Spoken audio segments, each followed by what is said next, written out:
എല്ലാവരും കൂടി ഒരുമിച്ച് വൈകുന്നേരം ഒരു ഔട്ടിങ്ങിനൊക്കെ പോകാമെന്ന് പറയുന്നത് എന്ത് രസമാണല്ലേ. അതിൻ്റെ ഇടയ്ക്ക് എനിക്കൊന്ന് ത്രെഡ് ചെയ്യാനൊക്കെ ഉണ്ടായിരുന്നുകൊണ്ട് ഞാൻ അതിന് വേണ്ടി കയറി കേട്ടോ. കുറച്ച് സമയം എനിക്കൊന്ന് വെയിറ്റ് ചെയ്യേണ്ടി വന്നിട്ടുണ്ടെങ്കിലും ലക്കിക്കുട്ടന് തീരെ ബോറടി ഉണ്ടാവില്ല കേട്ടോ. കാരണം അവിടെ അവന് കളിക്കാനുള്ള എല്ലാ സാമഗ്രികളും ഉണ്ട്. അവൻ അതെടുത്ത് വെച്ച് കളിക്കും, എടുത്തുകൊണ്ട് നടക്കും, ഓടും, ചാടും, കയറും. ഇങ്ങനെയൊക്കെ അവൻ ഇങ്ങനെയൊക്കെ സമയം കിട്ടിക്കഴിഞ്ഞാൽ ഭയങ്കരമായിട്ട് അവൻ യൂട്ടിലൈസ് ചെയ്യും കേട്ടോ. ഭയങ്കരമായിട്ട് എൻജോയ് ചെയ്ത് തന്നെ അവൻ നടക്കും. ആ സമയം കൊണ്ട് ഞാൻ വരികയും ചെയ്തു കേട്ടോ. വന്നു, പക്ഷേ എൻ്റെ കൊല നിങ്ങൾ കണ്ടില്ലേ, ഞാൻ കരഞ്ഞിട്ടാണ് കേട്ടോ. എൻ്റെ കണ്ണിലെ കൺമഷി മൊത്തം പടർന്നിട്ടാണ് എൻ്റെ ഈ കോല കണ്ണും മൊത്തം കറുപ്പ് കണ്ടില്ലേ. അതിനുശേഷം നമ്മൾ നേരെ പോയത് പ്ലേ സോണിലാണ് കേട്ടോ. പ്ലേ സോണിൽ പോയാൽ ലക്കിക്കുട്ടൻ ദേ ഫസ്റ്റ് പോയി നിൽക്കണ ആ ജെമ്പിയാണ് അതിൻ്റെ മുമ്പിലാണ് കേട്ടോ. ഭയങ്കര ഇഷ്ടമാണ്. എത്ര വേറെ എന്തൊക്കെ ഉണ്ടെന്ന് പറഞ്ഞാൽ ഫസ്റ്റ് അവൻ അതിൻ്റെ മുമ്പിൽ പോയി നിൽക്കും. അവന് ഭയങ്കര ഇഷ്ടം, ചാടി ചാടി ചാടി ഇങ്ങനെ കളിക്കാൻ വേണ്ടി ഭയങ്കര ഇഷ്ടമാണ്. അതിൻ്റെ മുമ്പിലാട്ടോ പോയി നിൽക്കുക. ഞാൻ ഈ കളിക്കുന്ന ഈ ഒരു ഗെയിം എല്ലാവരും കളിച്ചിട്ടുണ്ടാവും, എനിക്ക് നല്ലോണം അറിയാം. കാരണം എല്ലാവർക്കും ഭയങ്കര ഇഷ്ടം. നമുക്കൊരു പ്രത്യേക ഒരു അട്രാക്ഷൻ തോന്നൂലേ ഇത് കളിക്കാൻ വേണ്ടിയിട്ട്. അപ്പോൾ എനിക്ക് എപ്പോഴും ഇത് ഞാൻ കളിക്കും, പൈസ പോകും, എനിക്കൊന്നും കിട്ടില്ല. അതേ കണക്ക് തന്നെയായിരുന്നു ഗൈസ്, ഇപ്പോഴും ഒന്നും കിട്ടിയില്ല.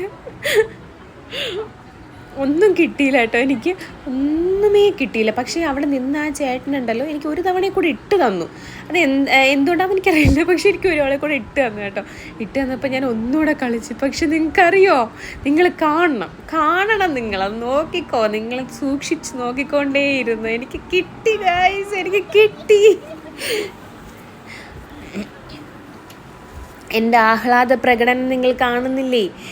അത്രയ്ക്ക് സന്തോഷം. നിങ്ങൾക്ക് എല്ലാവർക്കും ഇത് കണക്കൊരു അവസരം വന്നിട്ടുണ്ടാവില്ലേ? കിട്ടാതിരുന്നിട്ട് കിട്ടുമ്പോൾ ഉണ്ടാകുന്നൊരു സന്തോഷമല്ലേ, അത് പറഞ്ഞറിയിക്കാൻ പറ്റത്തില്ല കേട്ടോ.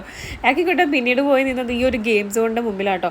അവിടെ നിന്ന് ബോൾ എടുത്ത് എറിയാന്ന് പറയുന്നത് ലക്കിക്കുട്ടന് ജമ്പിങ് പോലെ തന്നെ ഇഷ്ടമുള്ള മറ്റൊരു കാര്യമാണ് കേട്ടോ. ഈ രണ്ട് ഗെയിമും കളിച്ചിട്ടാണ് ലക്കിക്കുട്ടൻ എപ്പോഴും തിരിച്ച് വീട്ടിലേക്ക് പോകാം കേട്ടോ. അതിനുശേഷം നമ്മൾ പോയത് നേരെ ഒരു ചായയൊക്കെ കുടിക്കാൻ വേണ്ടിയാണോ. ഒരു ചായയൊക്കെ കുടിച്ച് ലക്കിക്കുട്ടൻ ഇരിക്കുന്നത് കണ്ടോ. ഫ്രഞ്ച് ഫ്രൈസ് വേണമെന്ന് പറഞ്ഞിട്ട് പിണങ്ങിയിരിക്കുക കേട്ടോ. പക്ഷെ വാങ്ങിച്ചു കൊടുത്തിട്ട് പാവല്ലേ, വല്ലപ്പോഴും അല്ലേ. അങ്ങനെ ഞാൻ വാങ്ങിച്ചു കൊടുത്തപ്പോൾ പറഞ്ഞു അവൻ തന്നെ കൊണ്ടുപോയിക്കോളാം എന്ന് പറഞ്ഞിട്ട് അവൻ തന്നെ മേടിച്ചുകൊണ്ട് വരുന്നത് കേട്ടോ. ഇത് കൊണ്ടുപോകുന്നത് അവൻ്റെ അച്ഛൻ്റെ മുമ്പിലേക്കാണ് കേട്ടോ. അച്ഛനാണെങ്കിൽ ഇങ്ങനെ ചൊറിഞ്ഞ് അവൻ ഇങ്ങനെ ദേഷ്യം പിടിപ്പിക്കും, എന്നിട്ട് വഴക്ക് കൂടും. ഇതാണ് അവരുടെ സ്വഭാവം. അവനും അതിഷ്ടമാണ് കേട്ടോ. അങ്ങനെ ചൊറിഞ്ഞിട്ട് ദേഷ്യം പിടിപ്പിക്കണ ഭയങ്കര ഇഷ്ടമുള്ള കാര്യം. അങ്ങനെ എല്ലാവരും കുറച്ച് വർത്താനൊക്കെ പറഞ്ഞു, ഇങ്ങനെ ഇരുന്നു, സന്തോഷിച്ചു, എൻജോയ് ചെയ്തു. പിന്നെ എല്ലാവരും തിരിച്ചു പോയിട്ടോ വീട്ടിലേക്ക്. ടാറ്റാ ബൈ, സീ യു, നാളെ കാണാം.